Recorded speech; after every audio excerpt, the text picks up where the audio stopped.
j'essayais d'être résilient. En février 2020, Michael Gregorio présentait devant une salle comble son nouveau spectacle, l'Odyssée de la voix, pour lequel il a travaillé pas moins de 300 chansons, et ce pour le plus grand plaisir des oreilles de ses fans.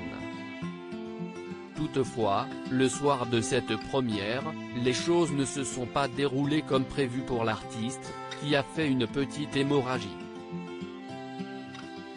Un coup de fouet laryngé, qui s'avérera quelques jours plus tard plus grave que ce qu'il s'imaginait.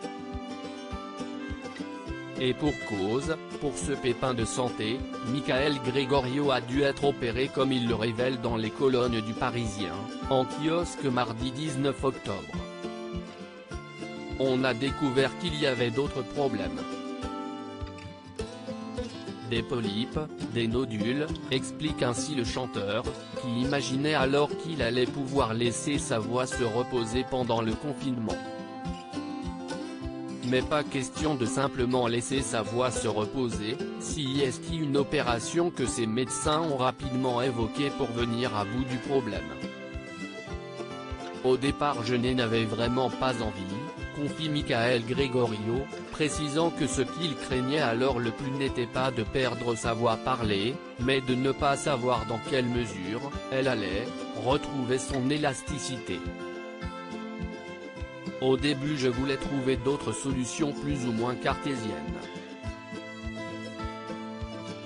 J'ai tout fait, médecine douce, demandez là-haut, admet-il.